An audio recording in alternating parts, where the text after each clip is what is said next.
자, 그러면 우리 벌써 이제 3년 차, 어쩌면 이제 한번 우리가 쫙 성경에 대해서 일도학교를 시작해서 3년 차 마지막 우리가 단계입니다. 마지막 단계 함께 하게 돼서 감사하고, 이제 14주 동안 한번 열심히 우리 역사, 지리, 고고학 이거 다 통틀어서 한번 같이 볼 수 있는 시간을 갖도록 하겠습니다.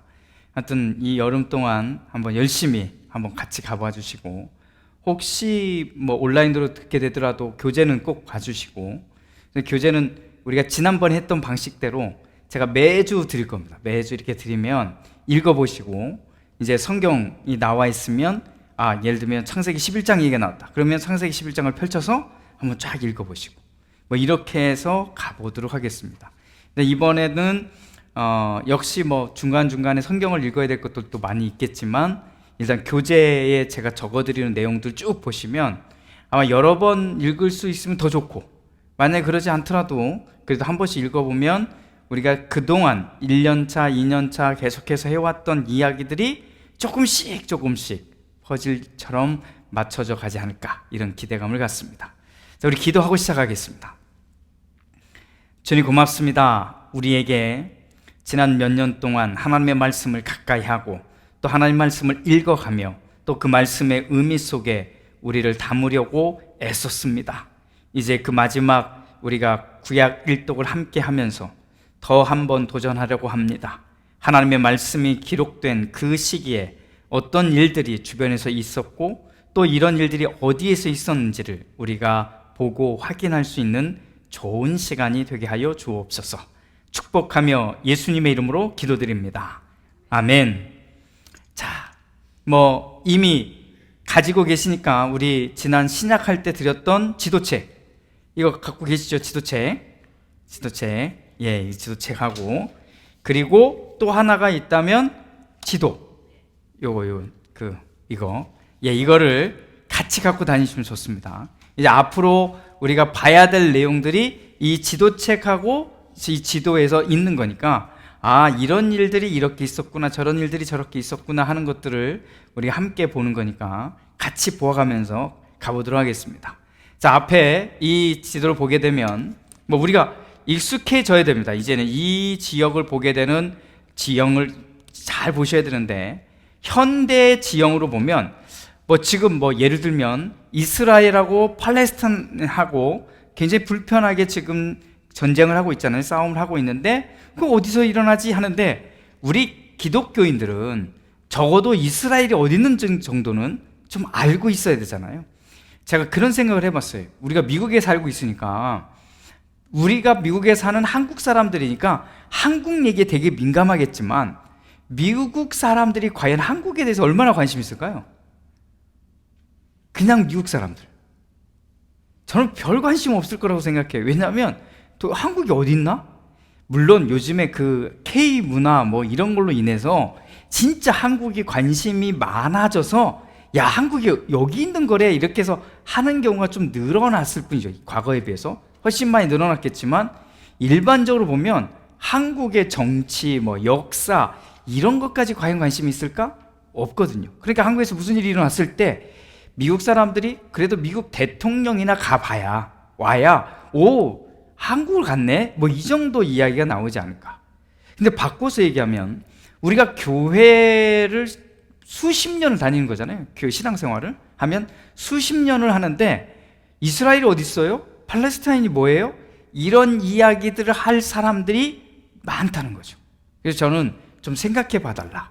다른 지역은 몰라도 적어도 이스라엘이 어디에 있는지, 또 팔레스타인이 어디에 있는지, 이스라엘 밑으로 내려가면 이집트가 있고, 이스라엘 위쪽으로 올라가면 시리아하고 레바논이 있네? 이 정도까지는 우리가 좀 알고, 동쪽으로 가면 요르단이 있고, 서쪽에는 바다니까 그냥 우리가 알고 있듯이 지중해 바다가 있고, 위로 쭉 올라가 보면 터키가 있고 튀르키예죠. 이런 나라들이 있지, 그 정도는 우리가 머릿속에 가지고 있으면서 우리 세상 돌아가는 이야기들 좀 봤으면 좋겠다는 겁니다. 우리 이 지도를 보면 딱 보시되죠. 여기 지금 요르단 옆쪽에 여기가 이제 이스라엘입니다. 이스라엘. 지금 여기서 벌어지는 사건이 이스라엘과 팔레스타인 자치지구 사이의 갈등이거든요. 여기서 벌어지는 건데, 남쪽으로 오면 우리 지도는 시내 반도라고 돼 있어요. 우리 전에 성경은 시내 반도라고 썼으니까. 근데 저는 앞으로 시나이 반도라고 제가 말할 텐데, 이 시나이 반도가 여기 있고 그 밑으로가 이집트 이렇게 있는 거고요. 자, 이스라엘에서 약간 오른쪽 밑에, 그러니까 동남쪽으로 보면 요르단이 있고, 그리고 더 내려가면 큰 사우디아라비아가 있는 거죠. 사우디아라비아. 그 다음에 이 이스라엘에서 동쪽으로 쭉 가면 이라크가 있고, 위쪽으로 올라가면 시리아가 있고, 레바논이 있고, 레바논, 시리아가 이렇게 있고, 더 올라가면 튀르키예죠.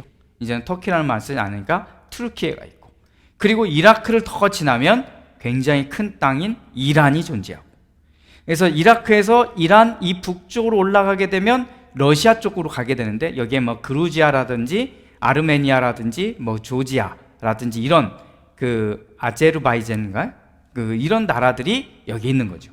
이런 정도까지는 우리가 좀 알아두면, 그리고 우리가 벌써 이제 3년차 됐으니까 제가 얘기하다 보면 계속 나오는 이야기들이 바로 이 지역들의 이야기다, 이렇게 보시면 되겠습니다. 자, 이것이 옛날 이야기로 가보자고요. 고대 근동 이야기로 가보면 이제 앞으로 우리가 봐야 될 내용들이지만, 이집트는 고대에서부터 계속 이집트입니다. 이집트라는 이름을 계속 써왔어요. 이것도 조금 이따 보겠지만, 그리고는 이 지역이 있는데, 우리가 지난번에도 좀 나누었던 2년차 때 우리가 나누었던 이야기들이 어디 이야기냐면 이쪽입니다. 이 엘람이라고 하는 이 지역, 여기하고 위쪽으로 올라서 여기 메소포타미아라고 하는 여기 지역, 메소포타미아. 그리고 여긴 표기가 잘 안 돼 있지만 이 지역이 바로 아시리아입니다. 아시리아. 그리고 지금의 투르키의 땅이 아나톨리아입니다. 아나톨리아. 이 정도까지 우리가 기억하는데, 이 엘람 지역, 이 맨 밑에 있는 거고요. 그 다음에 여기가 소위 바벨론 지역입니다. 바빌로니아라고 하는 바빌로니아. 여러분, 메소포타미아 문명이 있었던 이 문명을 끼고 이쪽이 아시리아. 그리고 이쪽으로 오게 되면 여기는 아나톨리아 지방이 있고요. 이렇게 돌아옵니다. 우리가 이 지도를 잘 봐야 되는 게 앞으로 보게 될 전체죠. 구약 성경의 창세기 1장부터 11장까지 그 이야기를 제외하고 12장부터 시작되는 말라기까지 모든 이야기는 이 지도 안에서 벌어지는 겁니다. 창세기 1장부터 11장까지는 하나님이 천지를 창조하신 이야기부터 홍수 이야기 뭐 이렇게 해가지고 하는 것으로 끝나잖아요. 이제 여기까지 이야기는 사실 역사적 사실을 바탕으로 할 수는 있으나 어디에서 있는지는 몰라요. 예를 들면 방주가 아라랏산에 도착했다고 그랬어요. 읽어보셨죠? 아라랏산. 그럼 아라랏산이 어디 있냐는 거예요. 물론 현재 지명은 어디에 있냐면 여기 아라랏산이 있습니다. 여기. 그러니까 저기가 우리 성경에서 말하는 그 아라랏산이냐? 몰라요. 이게 알 수가 없어요. 근데 저기라고 생각하는 사람들이 있어요. 지금도 가가지고 여기서 어떻게든 방주를 찾으려고 하는 사람도 있어요. 그러니까 있는데 아직까지는 검증이 안 됐으니 창세기 1장부터 11장까지는 제가 분명히 말씀드렸죠. 어떻게 읽어달라고요? 옛적으로 읽어달라고. 우리 표현으로, 제가 이 표현을 바꾼 겁니다. 원시 역사죠. 원역사를 읽어달라 할 때는 옛적에 그런 일들이 있었습니다를 신앙으로 고백하는 거예요. 이거는 역사적 사실로 고백할 수 있는 게 아니고, 오늘날 이제 그 창조과학회에서 과학자들이 이제 등장을 해서 이것을 과학적으로 증명하려고 하는 거죠. 과거에 어떤 일이 진짜 있었나, 창조라면 창조가 어떻게 있었고, 이걸 과학적인 원리로 막 찾아내려고 합니다.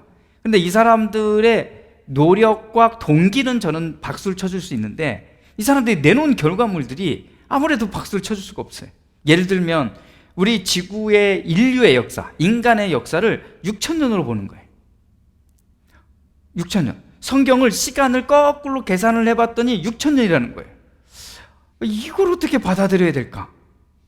6,000년 전에는 이게 지금 우리가 알고 있는 게 벌써 나왔는데, 예를 들면 옛날 공룡 얘기는, 저는 어렸을 때 공룡 얘기가 나왔을 때 이건 상상이라고 생각했어요. 그런데 알고 보니까 상상이 아니더라고요. 땅에서 발굴이 된 거예요. 뼈가 하나가 이렇게 발굴되는데 이 뼈로 붙이면 아무리 뭐라도 이 엄청난, 지금은 생존하지 않는 그런 사이즈의 그 생물체가 있었던 거죠. 야, 이거 어떡하지? 근데 이제 이런 건 시대가 그 옛날 얘기라면 건너뛰고라도 우리가 최근에 가장 가까이, 인류의 역사에서 가장 가까이 만날 수 있는 거대한 동물이 맘모스입니다. 맘모스는 10,000년 전까지 살았다고 그래요. 그래서 실제로 그렇게 되는데 6,000년, 그럼 맘모스가 발굴이 안 되면 괜찮은데 이게 발굴이 돼버렸단 말이죠. 거의 뼈가 그냥 그대로 남아있는, 그러면 지금은 없는 것들을 어떻게 설명할 것인가 하는 이런 문제들 때문에 성경 창세기 1장부터 11장까지를 과학적으로 역사적으로 증명하려고 하는 게 어느 정도는 일리가 있지만 이거를 세팅한다는 건 굉장히 위험한 거다, 이렇게 생각이 돼서 저는 1장부터 11장까지는 옛날 예처기로 읽어달라고 제가 부탁을 드렸던 겁니다. 자, 다시 되돌아와 보면 그것 말고 우리가 봐야 될 이야기 전체는 다 여기에 담겨져 있습니다. 그래서 아브라함 이야기, 창세기 딱 열면은 그 앞부분 이야기를 다 빼놓으면 아브라함 이야기가 나오는데, 아브라함의 고향이 여기입니다. 엘람 밑에 여기 우르라고 하는 데거든요. 우르라는 데서부터, 우르 찾으셨어요? 혹시? 여기 우르에서부터 시작을 해서 그 창세기 12장 이야기가 출발한단 말이에요. 그래서 쭉 올라가서 하란이라고 하는 데를 지나서 이렇게 위를 지나서 그리고 여기 가나안 땅으로 내려오는 겁니다. 앞으로 저거 이 얘기를 볼 거예요. 창세기 이야기를 하면 여기 이렇게 해서 여기로 내려온 이쪽 이야기를 보게 될 거고, 그리고 이제 아브라함 이야기가 나왔으니까 아브라함 이야기 다음에 이야기가 뭐예요? 아브라함, 이삭, 야곱, 요셉 때 이삭하고 야곱 지나서 요셉 때 어디로 가요? 이집트로 내려간 이야기가 나오잖아요.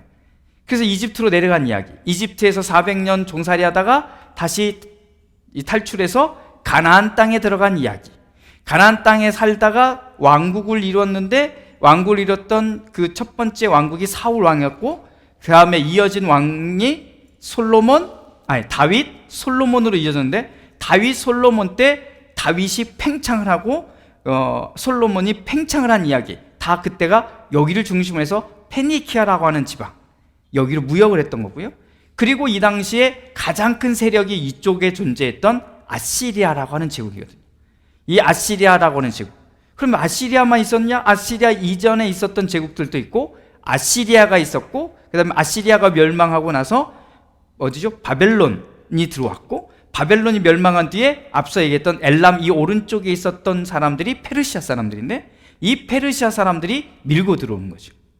이런 이야기들이 다 펼쳐지는데 구약 전체의 이야기가 지금 이 지도 안에 다 포함되어 있습니다. 그래서 구약 성경을 읽는데 우리가 머릿속에 담아둬야 될 게 바로 여기입니다. 전체적으로 담아두세요. 다시 한 번만 같이 볼게요. 이 오른쪽 끝에, 동쪽 끝에서 보면 오늘날 여기가 이란입니다. 이란. 그리고 고대 역사에서 보면 페르시아라고 보시면 됩니다. 자, 페르시아, 이란, 엘람이 있어요. 메데와 바사라고 할 때 메데라고 하는 말이 이쪽 나라였고요, 바사는 페르시아를 말하거든요. 그래서 페르시아. 그래서 이렇게, 그 다음에 여기가 바빌로니아라고 하는 왕국이 있었던 곳이고, 위쪽은 아시리아라고 하는 왕국이 있었죠. 이때 최초의 문명을 수메르 문명이라고 하는데, 이 수메르 문명이 있었던 곳이 여기 메소포타미아라고 하는 여기입니다. 메소포타미아는 지명이에요. 땅 이름인데 오늘 또 잠깐 볼 텐데, 여기를 중심으로 해서 메소포타미아 문명 또는 수메르 문명이 시작됐고, 여기서 발달한, 그래서 아브라함 이야기가 이 엘람과 관련된 이쪽 바벨론 지역에서 시작을 해서 위로 올라갔다가 아시리아 지방으로 갔다가 아시리아에서 가나안 땅, 오늘날 이스라엘 땅으로 오게 되고 이집트로 가게 되고, 그리고 우리 구약에서는 많이 등장하지 않지만 이 아나톨리아가 있습니다. 여기 지금의 튀르키예인데, 아나톨리아 지방이 그래도 가끔 등장을 합니다, 역사 속에. 그러나 우리가 성경에서는 언제 만나게 되냐면 헷족속이라고 하는 히타이트족을, 이게 어디냐? 저 아나톨리아 지방 사람들입니다. 여기 있는 사람. 그래서 히타이트족 또는 헷족속이라고 하는 이 사람들이 여기 사람들이거든요. 그래서 구약 성경은 전체 여기서 한 번도 벗어나지 않습니다. 여기서 동쪽으로 가지도 않고 서쪽으로 가지도 않고 북쪽으로 가지 않고 남쪽도 가지 않습니다. 딱 이 지도 안에서 구약 성경 전체가 이루어진다, 이렇게 생각하시면 좋습니다. 자, 고대 근동의 모습, 아까 우리가 지도를 보았던 모습을 제가 이렇게 정리했습니다. 이건 교재에 나와 있는 내용들이니까 이번 주는 읽고 오시는 게 아니니까 제가 그냥 같이 보면서 가도록 하겠습니다. 성경에 등장하는 드라마의 대부분은 아까 말했던 그 지도, 그걸 고대 근동이라고 말하는데 근동 지역에서 펼쳐졌습니다. 오늘날로 말하면 이집트, 이스라엘, 요르단, 사우디아라비아, 레바논, 시리아, 이란, 이라크, 그리고 튀르키예입니다. 이렇게 이 나라들은 우리 머릿속에 좀 다 담아두셨으면 좋겠어요. 이곳을 세계 문명의 시작이라고 말하는데 주저함이 없습니다. 아마 거의 모든 우리 공부를 했다는 사람들은 세계 문명의 시작이 어디냐라고 하면 당연히 메소포타미아 그리고 이집트입니다.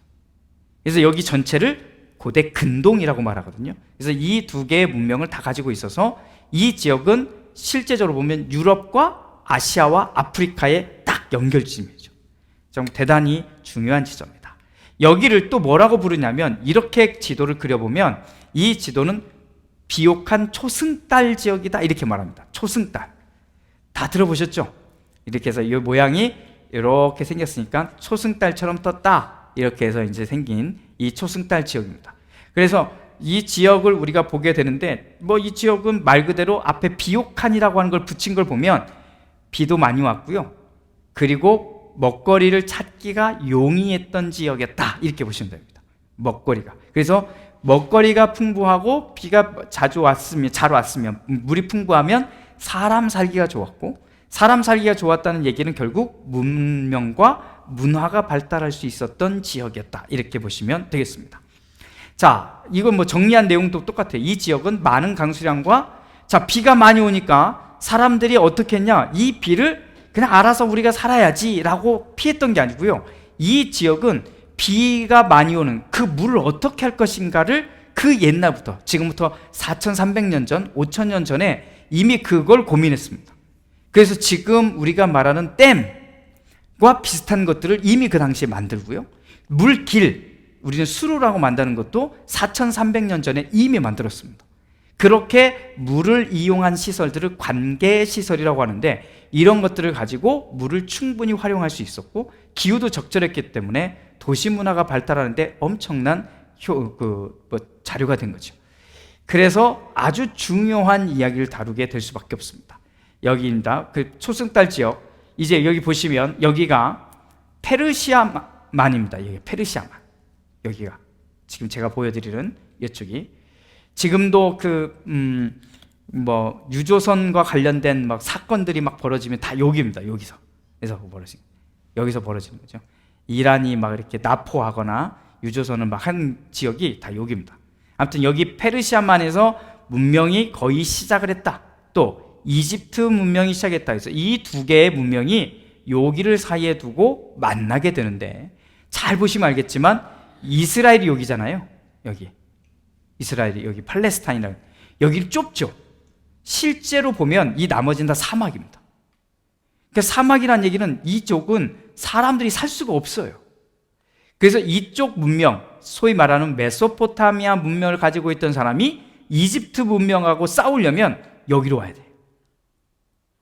그러니까 싸울 수 있는 지역은 딱 여기밖에 없어요. 자, 우리 싸울 테니까 도시는 해치면 안 되니까 우리 사막으로 모여, 이게 안 되잖아요. 사막에서는 사람도 안 사니까 길도 없고 없으니까 저 좁은 곳에 와서 다 싸우는 겁니다. 무역도 다 저길로 다니는 거고요, 모든 것들이 저기 안에서 이루어지니 진짜 당시에 빼놓을 수 없는, 이쪽 사람들이 저기로 가려고 해도 저쪽 사람들이 이쪽으로 가려고 해도 다른 데로 갈 수 없는 바로 그런 지역을 가지고 있었던 곳이 바로 이곳이다. 바로 이 팔레스타인 지역을 레반트라고 부릅니다. 이건 뭐 참고만 해주세요. 레반트, 어디든가 공부하다 보니까 나오는 거구나, 이렇게 생각하면 돼요. 그래서 레반트의 북부 지역은 오늘날로 말하면 시리아가 담당을 하고 있고요, 남쪽은 이스라엘, 팔레스타인이 지금 이렇게 관할하고 있다. 남쪽을 담당하고 있다, 이렇게 보시면 되겠습니다. 자, 더 남쪽으로 내려가면 아까 봤듯이 시나이 반도를 지나서 이집트가 있고, 이집트는 두 개의 큰 지역으로 나눠집니다. 나중에 더 자세히 다루겠지만 이집트는 상 이집트와 하 이집트로 나눠집니다. 상 이집트와 하 이집트. 이집트 문명은 주전 3200년부터 발달했다, 이렇게 보시면 됩니다. 주전 3200년 전이면 지금부터는 5200년 전입니다. 이건 굉장히 오래된 역사를 갖고 있죠. 그리고는 지금부터 한 4000여 년 전쯤에 우리가 잘 아는 그 피라미드, 이런 것들을 세웠다, 이렇게 생각하시면 되는데, 아무튼 이 이집트는 헬라 제국이 완전히 이 땅을 다 쓸어버린, 이 지역을 다 쓸어버리기 이전까지 그 문명을 크든 작든 가지고 있었던 문명. 그래서 이집트라고 하는 이름도 우리가 교재 다음 시간에 우리가 볼 때 나오겠지만, 이집트라는 이름도 굉장히 오랫동안 가지고 있었어요. 다른 데는 나라들이 다 이름들이 바뀌어가는데, 이집트는 그래도 이집트라고 하는 이름을 굉장히 오랫동안 사용할 만큼 나름의 문명을 갖고 있죠. 그냥 뭐 그럴 수밖에 없던 게, 이 지도를 보시면 자, 한 문명이 발달하기도 좋았지만 이 문명이 지켜지기도 되게 쉬웠어요. 왜냐하면 이 왼쪽도 사하라 사막입니다. 그러니까 이쪽으로 들어올 수가 없어요. 위쪽은 바다잖아요. 그러니까 바다를 건너와야 되고, 이쪽도 사막이잖아요. 그러니까 문명이 넘어와서 이집트 문명을 없앨 수 있는 방법은 이 좁은 길로 통해서 들어와야 되니까, 여기만 잘 막으면 이집트 문명이 지킬 수 있었거든요. 그래서 정말 오랜 동안 이집트 문명을 지켰다면, 반면에 이 메소포타미아 문명을 여기 보자고요. 수메르 문명이라든지 여기 문명을 보면, 여기는 이쪽에서 동쪽에서 공격하는 사람도 다 들어오고요, 북쪽에서 공격하는 사람도 다 들어오고요. 그래서 여기는 계속 패권이 바뀝니다. 여기는 이 사방에서 다 들어올 수 있으니까, 위에서도 다 들어오고. 그래서 문명이 계속 수메르 문명부터 시작해서 계속 바뀌어갈 수밖에 없었다라고 이해하시면 될 것 같습니다. 자, 메소포타미아 오늘 잠깐 보도록 하겠습니다. 메소포타미아라고 하는 말은 제가 교재에 이렇게 썼습니다. 영어 표현도 썼지만 옆에가 메소포타미아라는 말은 그리스어입니다. 이게 뭐 영어도 아니고요, 원래 그리스어입니다. 메소라고 하는 말은 어느 그 사이에, 그리고 포타미아라고 하는 말은 강이 됩니다. 강들 사이에, 강들 사이의 땅이라는 뜻입니다. 그래서 제가 가능하면 그냥 그 표기가 어디서 시작됐는지를 보여드린 겁니다. 창세기를 펼치면 아브라함 이야기가 11장부터 등장하는데, 아브라함의 고향이 바로 이 메소포타미아입니다. 아까 봤던 어디에요? 우르라고 되어 있는 바로 그것이죠. 또 구약 성서의 역사서는 다 어디예요? 뭐 예를 들면 여호수아기, 역대기 상하, 뭐 열왕기 상하, 뭐 이런 거 전부 다 그걸 역사서라고 얘기하는데, 이 역사서에 등장하는 배경이 다 여기에와 관련이 있습니다. 관련. 두 번째는 예언서죠. 예언서는 포로로 끌려갔거나 이스라엘이 멸망했을 때와 관련돼 있잖아요. 그러니까 이스라엘이 멸망할 때는 다 외세의 침입을 받을 때 생겨나는데, 그 외세의 침입이 다 어디야? 왜냐하면 아시리아 또는 바벨론 이런 데거든요. 그러니까 여기는 다 메소포타미아 문명에서 갖고 있었던 그 왕국들의 힘에 의해서 지배를 받게 될 때니까, 이 성경 이야기하고 완전히 떼놓을 수가 없게 되는 것들이죠. 그래서 우리가 보면 분열된 이스라엘 가운데 첫 번째 북왕국 이스라엘이라고 하는 나라는 아시리아에게 멸망하고, 남왕국 유다는 조금 더 뒤에 어디 바벨로니아라고 하는 왕국에 멸망하게 되죠. 이때 유대인들이 끌려가게 되는데, 특히 예루살렘에 살고 있던 유대인들이 끌려갑니다. 어디로 가요? 바벨론으로. 이렇게 끌려가게 되는 이야기들이 다 나오는데, 이게 전부 다 메소포타미아라고 하는 지역과 관련이 있다라고 보시면 되겠습니다. 지도를 계속 보여드리는 이유는 나중에는 조금 정리가 되겠지만 계속 눈에 익으라고 제가 말씀드린 겁니다. 우리 이 지도책은 되게 잘 나와 있어요. 이거 뭐죠? 이게 이렇게 해서 이렇게 붙이면. 선생님, 혹시 지난번 우리 신약할 때 이거, 예, 그렇죠. 저도 그래서 알고 있어요. 예, 그래서 제가 갖고 계실 거라고 알고 있어서, 네, 맞습니다. 예. 그러니까, 예. 그래서 이 지도체에 이제 우리가 그때는 이게 중간 뒤부터 본 거고, 이게 이제 앞부분도 보는 건데, 딱 덮으면 현재 나라들이 딱 들어오거든요. 그래서 집에서 심심하진 않으시겠지만, 심심할 때 조금 심심하거든. 이게 자꾸 이렇게 하면서, 이게 여기가 이란이고, 여기가 이라크고, 이렇게 해서 계속 한번 봐주시면 좋을 것 같습니다. 이러면 저는 좋아. 이게 눈에 탁 들어와야 이야기를 할 때 착착착 착착 이게 지나갑니다. 이게 착착 지나가요. 그리고 여기에 이 지도책에 빨간색으로 되어 있는 나라 묘시 말고, 나라 말고 도시 이름도 조그맣게 있어요. 몇 개. 이것까지만 더 봐두시면 좋아요. 예를 들면 이라크 같은 경우에는 바그다드가 나오거든요. 바그다드. 그 다음에 저 위에 모술이라고 나오는데, 이라크 전쟁과 관련돼서 매일 방송을 보면요, 바그다드 얘기가 나오고 모술 얘기가 나옵니다. 근데 이게 성경 얘기에 똑같이 나와요. 이게 굉장히 중요한 도시거든요. 그래서 이런 도시들이 어디 있는지만 딱 알아두면 이야기하기가 되게 좋아요. 그러니까 제가 앞으로 이야기할 때 여기에 나와 있는 그래, 이게 큰 도시 몇 개 쓰여 있는 이 도시들은 좀 알아두시면 훨씬 더 좋습니다. 아무튼 이렇게 생긴 이 지도를 잘 보시면, 우리가 봤듯이 이제 지도를 보는 방법도 잠깐 말씀드리면, 색깔이 이렇게 이걸 무슨 색이라고 해야 돼요? 황토색. 황토색이 진할수록 사막입니다. 아시겠죠? 사막. 근데 이 초록색이 진하다는 얘기는 뭐겠어요? 풀이 많은 거죠. 그러니까 나무나 산림이 많은 거고요. 그 다음에 이게 진한데 꼭대기로 막 올라가서 나무하고 색하고 그 황토색이 진한 건 산맥입니다. 산이 높이 있는 거죠. 그래서 산맥이 쫙 있는 거고, 그리고는 또 이쪽 사우디아라비아도 다 황토색이잖아요. 이렇게 생겼으니까 여기는 다 사막이다, 이렇게 보시면 됩니다. 그러니까 이렇게 지도를 보면서 그래, 딱 보니까 여기가 사람이 사는 기가 좋은 거겠구나, 이렇게 생각하시면 됩니다. 근데 참 그냥 우스갯소리로 그냥 지나가면서 보면 이란 있죠. 이란이 여기 있고, 이란 위에가 투르크메니스탄입니다. 이란보다요, 이란이 투르크메니스탄보다 훨씬 힘이 센데, 투르크메니스탄은 파란색이죠. 초록색이죠. 왜 초기를 안 따먹고 저렇게 완전 막 제 이란 고원이라고 말하거든요. 다 고지대예요. 낮지 않습니다. 이란에 테헤란이 있습니다. 나중에 수도 찾아보세요. 테헤란이라는 수도가 너무 재밌는 게 뭐냐면, 수도예요. 우리나라로 말하면 서울, 여기 미국으로 말하면 워싱턴. 근데 그 수도에서 딱 보면 만년설이 있어요. 자, 이게 수도에 사는 사람이 이렇게 그 수도 외곽에 산이 있어요.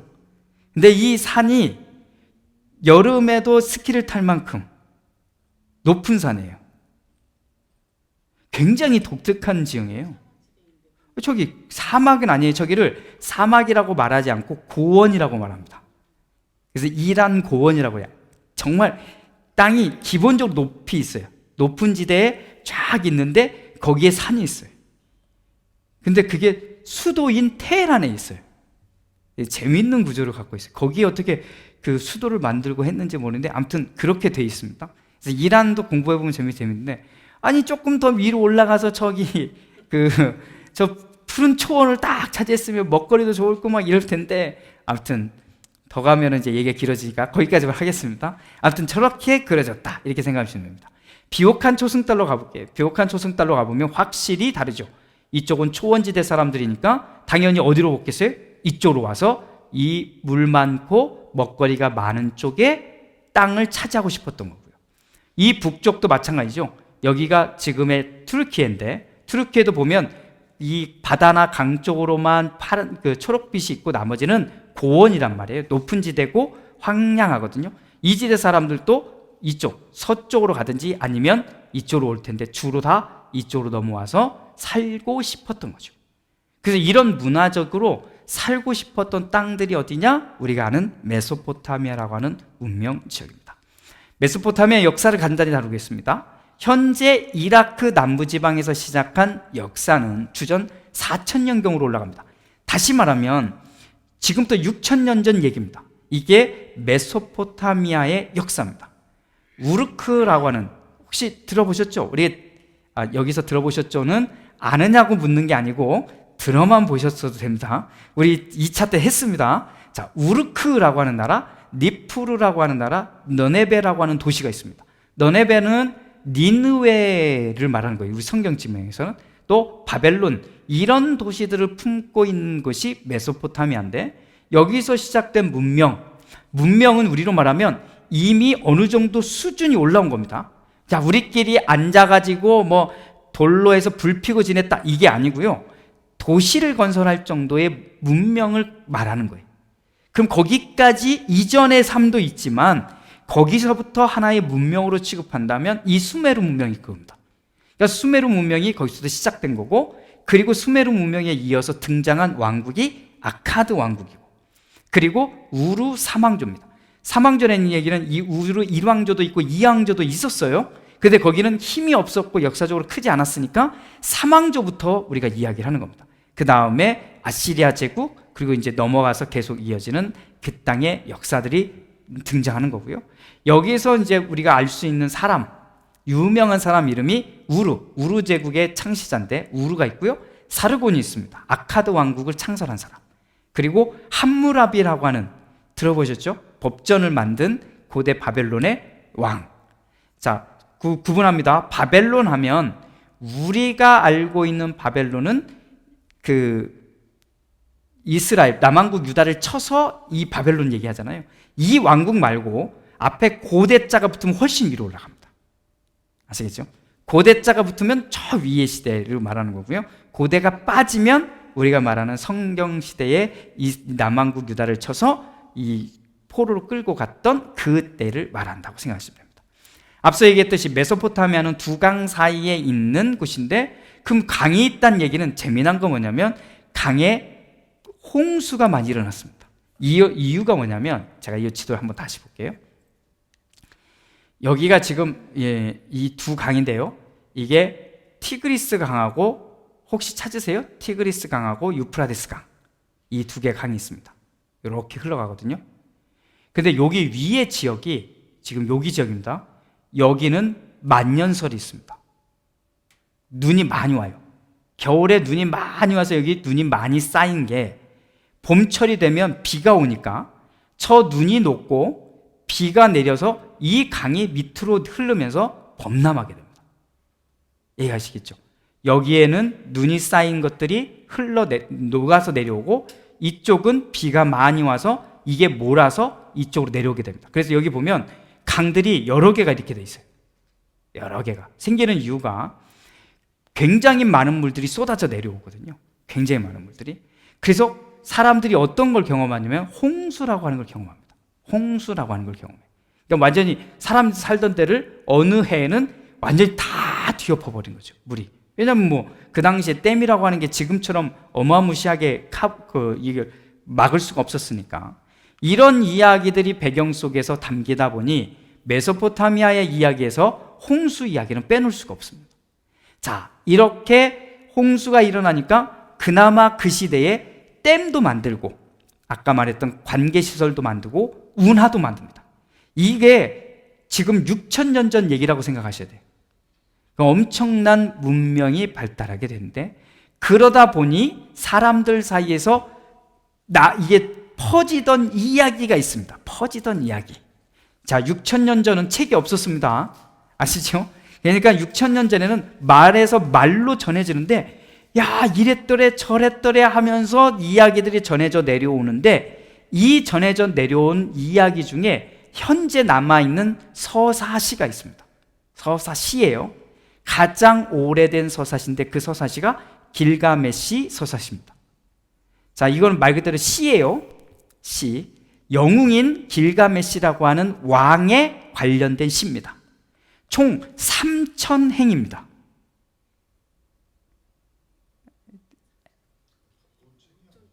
예. 줄이 3,000행 시입니다. 시. 이게 시예요. 자, 이게 길가메시라고 하는 서사시가 발굴된 게 1900년대 초반인데, 1800년대 이때 발굴이 됐는데 최초 것도 있어요. 그런데 이때 발굴된 건 점토판에도 발견되고요. 이렇게 해서 발견됐어요. 그런데 우리가 오해하는 게 뭐냐면 길가메시 서사시가 하나라고 생각하는데 아닙니다. 이게 동네마다 달라요. 아시겠죠? 동네마다 달라요. 공통된 부분이 있고 동네마다 길가메시가 이랬다고 하는 이야기들이 쭉 전해집니다. 그래서 우리는 보통 전해지는 게 이것들이 모아져서 어느 정도 통일된 이야기를 갖고 있는 겁니다. 그래서 어느 게 점토판으로 발견되고 막 이렇게 되는 거거든요. 우리 지난번에 성경이 우리 손에 오기까지 할 때 언어를 다룰 때 쐐기 문자라고 있죠. 이렇게 생긴 끝이 이렇게 생긴 걸로 이렇게 찍어갖고 이렇게 만든 문자, 이걸로도 기록된 길가메시 서사시가 있습니다. 이게 이제 발굴된 거죠, 점토판에. 아무튼 이 이야기를 잠깐만 해보겠습니다. 왜냐하면 이때 이 길가메시 서사시 안에 홍수 이야기가 나오는데, 고대인들은, 그 당시에 옛날 사람들이 6,000년 전, 5,000년 전 이때 이 사람들은 홍수에 대한 자기 경험을 이 이야기 속에서 그대로 자기들이 확인했다는 거죠. 그 옛날에 길가메시라고 하는 어떤 왕이 있었을 때, 근데 이 길가메시는 역사적인 인물입니다. 역사에 없던 인물이 아니라 역사의 인물인데, 이게 어느 자료를 보면 126년간 통치했대요. 126년. 그러면 126살 플러스 몇 살까지 살면 한 150살은 살지 않았을까? 이런 생각이 들 만큼.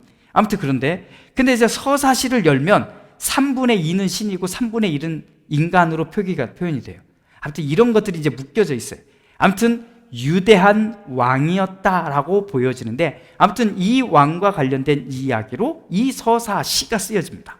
자, 여기에 뭐가 나오냐? 홍수 이야기가 나오는데, 이 홍수 이야기가 성경 이야기하고 유사한 것들이 꽤 있기 때문에 그렇습니다. 프랑스의 파리에 가면 루브르 박물관이 있습니다. 루브르 박물관을 가면, 파리를 좀 여유 있게 가는 사람들은 저는 꼭 가보기를 원해요. 왜냐하면 저걸 한번 다 보려면 한 8시간에서 10시간 정도는 걸리거든요. 그것도 빨리 보면. 그래서 한 3일 정도 걸쳐서 보더라고요, 사람들이. 3일 정도. 그런데 거기 가서 역사를 모르잖아요. 고대사를 모르면 아예 모르는 것만 보고 나오고요. 누구 것만 보고냐? 모나리자만 보고 나옵니다. 모나리자.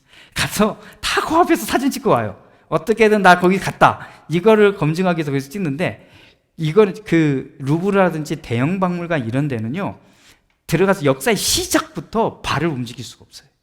이게 모든 역사의 시작점에 있었던 발굴된 것들을 다 거기서 다 가져갔기 때문에, 실제로 이집트라든 여기는 남아있지 않는데 거기로 다 가져간 거거든요. 거기에 이 루브르 박물관에 이 5.5m 이 높이가 이 부조를 갖다 놨습니다. 굉장히 큰 거죠. 여기에 뭐가 있냐면, 왼쪽 사진 보면 어떤 인물이 사자를 이렇게 딱 이렇게 하면서 이렇게 움켜쥐고 있는 이 장면이 나죠. 이렇게 한쪽을 콱 휘어잡고 있고, 오른쪽은 머리는 사람인데 몸은 황소인, 이런 존재가 있습니다. 이게 이제 길가메시 서사시에 등장하고 있는 장면을 묘사하는 겁니다. 그래서 길가메시는 어떻게 등장하느냐? 정말 그 엄청난 힘을 가지고 있는, 그러니까 3분의 1은 신적인 존재고 3분의 1은 인간이니까, 사자가 아무리 덤벼도 이 앞에서 그냥 어떻게 할 수 없는, 깨갱할 수밖에 없는 이런 존재임을 묘사한 거고요. 이 오른쪽은 이슈타르라고 해서, 이 길가메시가 엄청나게 그 용맹하니까 이 길가메시에 푹 빠진 여신이 있었습니다. 이 이슈타르가 청혼을 했는데 길가메시가 거절을 했어요. 매몰차게 그냥 거절을 해버렸어요. 그랬더니 열받아서 쓸어버려라 하고 보낸 황소입니다. 그래서 이제 이 길가메시 서사시에 나오는 이야기 그겁니다. 제가 질문 하나 할게요. 할까 말까 제가 고민을 했어요. 길가메시 서사시를 제가 내용을 좀 설명을 할까요? 아니면 여러분들이 그냥 알아서 지나갈까요?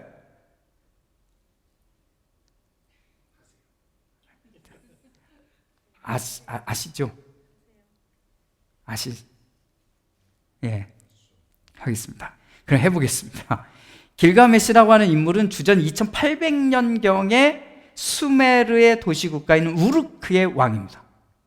우르크. 그러니까 수메르 문명을 가지고 있었던 그 당시 우르크라고 하는 왕국의 실제 왕 중에 한 명이 길가메시입니다. 5대 왕이거든요. 19세기 이제 고고학자들이 발굴했는데, 거기서 발굴된 점토판에 기록되어 있는 서사시입니다. 석판 12개에 기록되어 있고, 식구가 모두 3000행으로 되어 있는 아주 엄청난 얘기죠. 자, 이게 앞서 얘기했던 노아의 홍수 이야기와 그 비슷한 얘기들이 담겨져 있어요. 제가 한번 이 내용을 이야기를 하겠습니다. 길가메시는 이 서사시에서 폭군으로 등장합니다.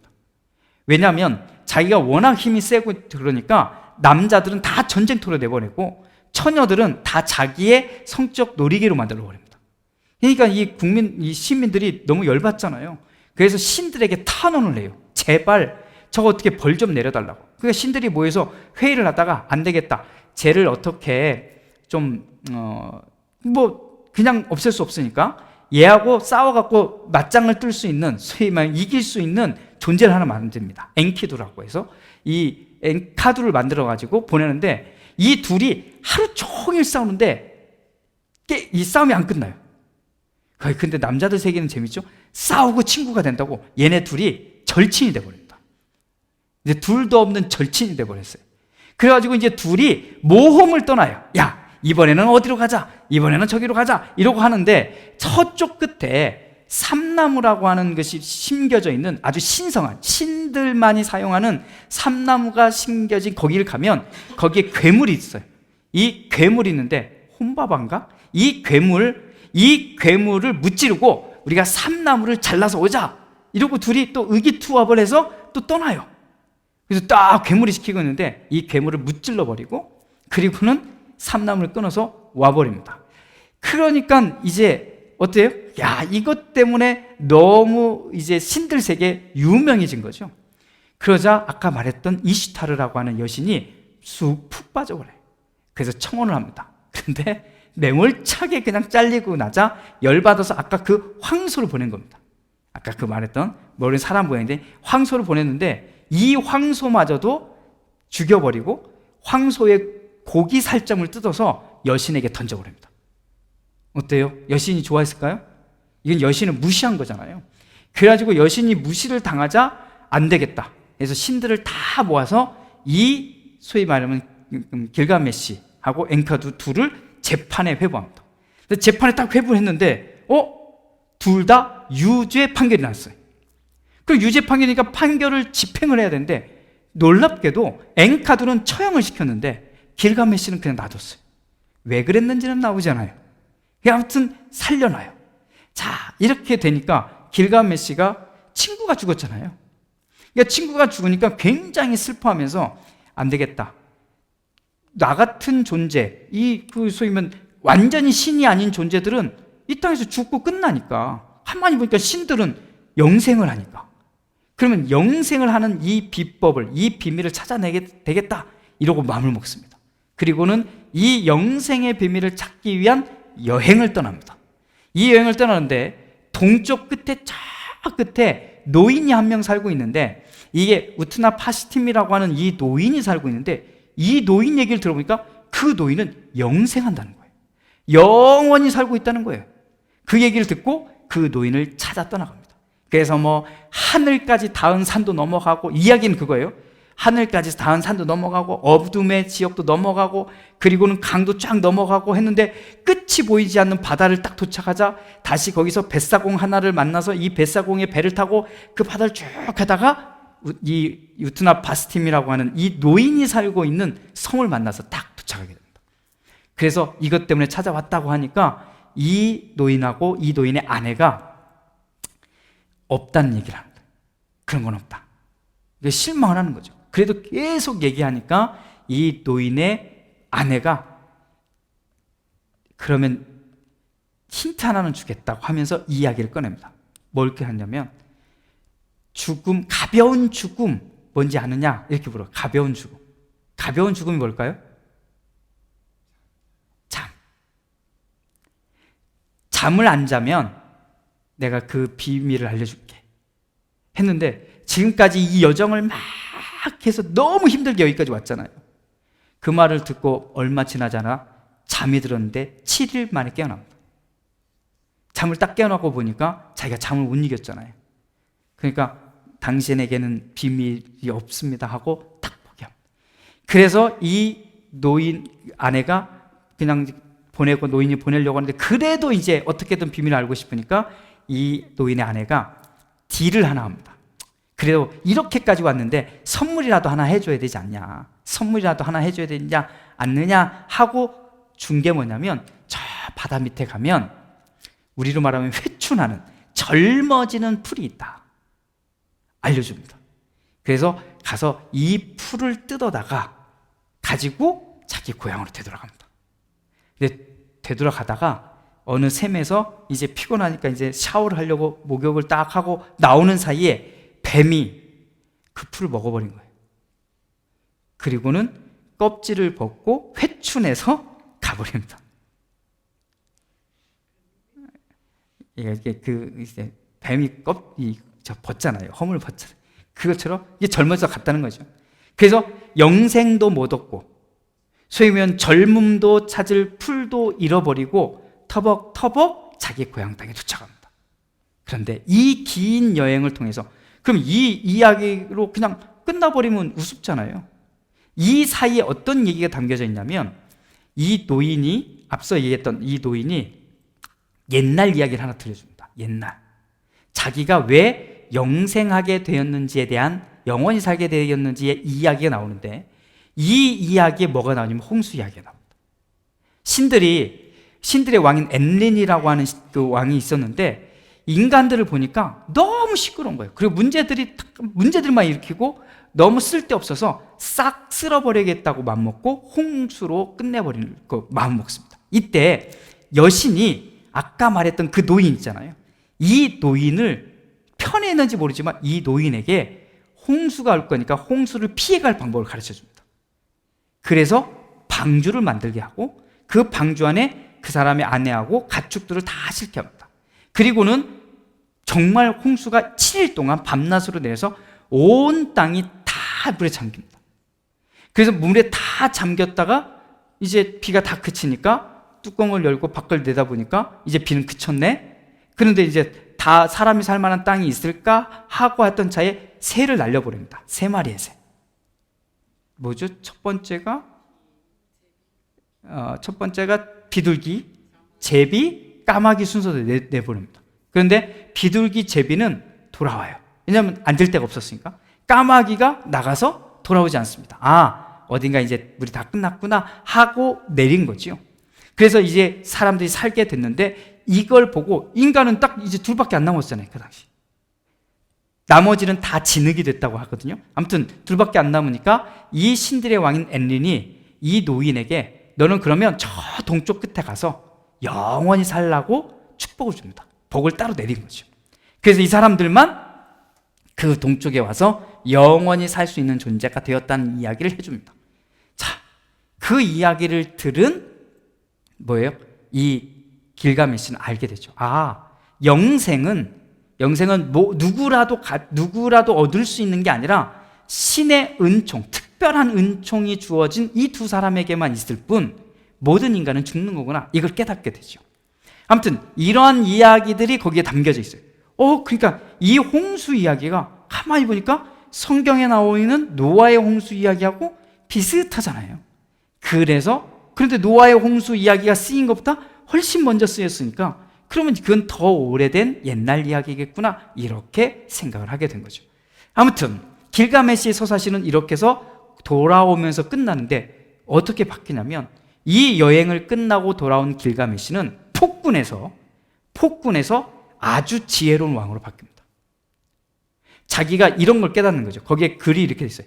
우리가 영원히 살 수는 없더라도 뛰어난 업적을 이루어서 그 이야기가 후대에 전해지고 또 그것을 기리는 기념물이 만들어지면 불멸에 이른다는 것과 똑같지 않는가?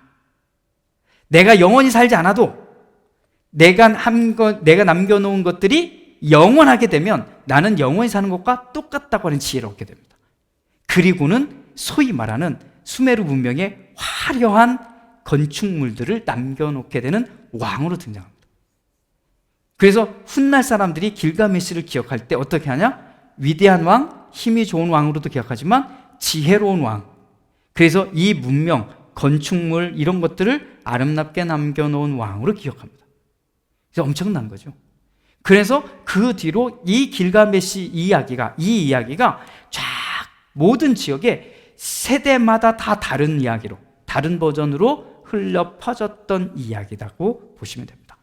이게 이제 메소포타미아라고 하는 지역에서 유행할 수밖에 없었던 이유는 아까 말씀드렸던 홍수가 있습니다.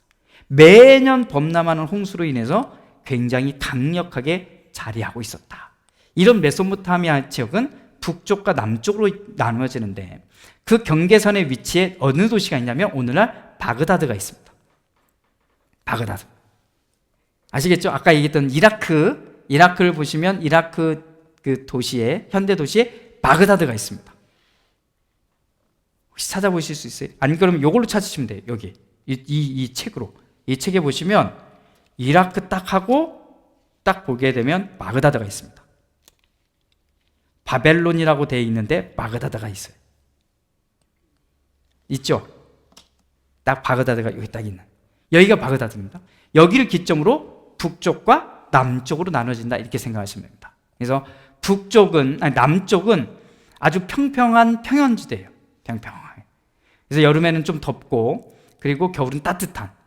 그래서 북쪽 지역은 아까 말씀드렸듯이 비도 많이 오고, 그 다음에 눈도 많이 와서 강수량이 풍부한 이런 지역이었다, 이렇게 보시면 되겠습니다. 그래서 이 지역은 옛날부터 엄청난 문명을 가지게 됐고, 이렇게 누리게 됐던 지역이다, 이렇게 보시면 되겠습니다. 자, 북쪽 지역, 우리가 마지막 한 부분 더 보게 되면 북쪽 지역은 아까 말씀드렸듯이 풍부한 강수와 초원지대가 형성되어 있고, 그 여름은 남부보다 훨씬 낮은 기온이어서 겨울은 좀 춥다고 합니다. 자, 티그리스 골짜기 중에 유명한 도시가 어디냐면 모술입니다. 모술. 이 모술 근처에 있는 아수르라고 하는 곳. 왜냐하면 이 모술이 굉장히 중요한 게, 지금은 모술로 되어 있지만 모술 근처가 조금 떨어져 있는 것이 아수르고, 이 아수르라고 하는 이름 때문에 그쪽 지역을 다스렸던 제국을 아시리아라고 부른 거거든요. 그래서 아수르라고 하는 데가 있고요, 니느웨라고 하는 도시가 바로 그쪽에 있고, 니모롯이라고 나와 있는 이곳들이 다 여기 북쪽 지방에 다 있는 도시들입니다. 그래서 고대 아시리아 제국의 아주 중심이 되던 지역이 바로 이 지역이었다, 이렇게 보시면 됩니다. 자, 성서에 등장하고 있는 아브라함 이야기. 아브라함 이야기는 바로 여기서부터 시작되는데, 이번에 돌아가셔서 우리가 숙제처럼 읽으실 때 이 부분 꼭 더 읽어봐 주시면 좋겠어요. 메소포타미아라고 쓰여져 있는 성경 구절이 두 개가 나와요.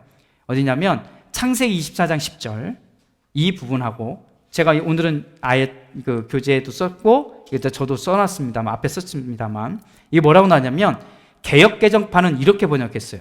창세기 24장 10절을 보면, 이의 종이 그 주인의 약대 중 10피를 취하고, 이게 어느 장면이냐면요, 아브라함이 아들 이삭의 와이프를 찾기 위해서 그 몸종을 보내려고 하는 장면, 이 장면에 나오는 거거든요. 그때 떠났는데 곧 그 주인의 모든 좋은 것을 가지고 떠나 어디로 갔냐면 메소포타미아로 가서 나홀의 성에 이르니, 이렇게 되어 있습니다. 이때 개역개정판은 메소포타미아라고 번역을 했고요, 밑에 보면 그 종은 주인의 낙타 가운데서, 이게 새 번역입니다, 10마리를 풀어서 주인이 준 온갖 좋은 선물을 낙타에 싣고 길을 떠나서 아람 나하라임을 거쳐서 나홀이 사는 성에 이르렀다. 이름이 다르죠. 그런데 이 두 개가 같은 지역입니다. 이렇게 생각합니다. 같은 지명이에요. 그래서 뭐 성경이 다르네, 이렇게 말하는데, 메소포타미아라고 번역하거나, 이거는 헬라, 나하라임은 히브리어, 이렇게 해서 번역된 이야기다. 또 하나는 신명기 23장 4절에 나오는 이야기인데, 신명기에도 메소포타미아라고 하는 이야기가 나옵니다. 그래서 이제 발람과 발락에 대한 관련된 이야기가 나올 때 거기서 메소포타미아 이야기가 나오거든요. 메소포타미아 지방, 이런 이야기가 나오는데, 우리가 지금 오늘 본 것처럼 바로 그런 내용들이죠. 그래서 앞으로 이렇게 읽어가실 텐데, 아시죠? 우리 3년차는 교재를 읽어보시는 겁니다. 교재를 읽고 교재에 있는 지도를 한번 찾아보시고, 지도에다가 표시를 한번 해보시고, 이렇게 해서 읽어가는 거예요. 아, 이게 여기 있구나, 여기 있구나. 그래서 저하고 함께 다음 시간에는 오늘 이번 주에 읽어야 될 이 내용을 같이 보시고, 그 다음에 거기서 제가 설명해야 될 것들을 더 설명하면서 가도록 그렇게 하겠습니다. 그래서 교재의 내용을 읽어주시고, 또 교재에 나오는 성경 구절은 성경책을 펼쳐서 꼭 찾아서 읽어보시고, 그리고 그것과 주변 이야기가 성경의 어떤 이야기인지도 조금 더 읽어보시면 좋을 것 같아요. 아까 얘기했듯이 그 발람과 발락 이야기가 나오면 딱 구절만 찾지 말고 그 앞뒤 얘기가 뭐지? 이렇게 해서 좀 읽어봐 주시고, 아까 아브라함이 그 몸종을 시켜서 했던 이야기, 창세기 24장 이야기가 나오면 그 이야기를 쭉 앞뒤를 읽어서, 아, 이런 이야기 속에 또 여기 메소포타미아 이야기가 나오는구나. 그러면 우리가 어떻게 알게 되냐면, 아브라함의 이야기로 가보면 어떤 이야기가 돼요?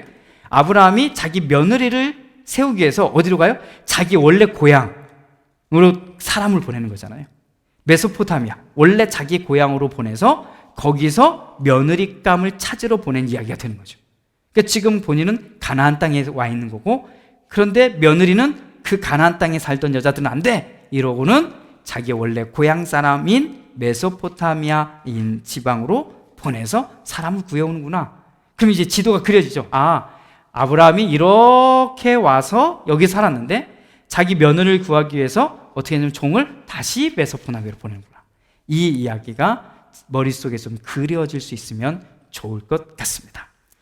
아무튼 우리 교재는 만약에 PDF를 원하시면 PDF도 제가 올려드릴 테니까 그거 받으시고, 이렇게 매주 드리면 파일에다가 계속 업데이트 하셔서 계속 참고로 읽어가시면 좋을 것 같습니다.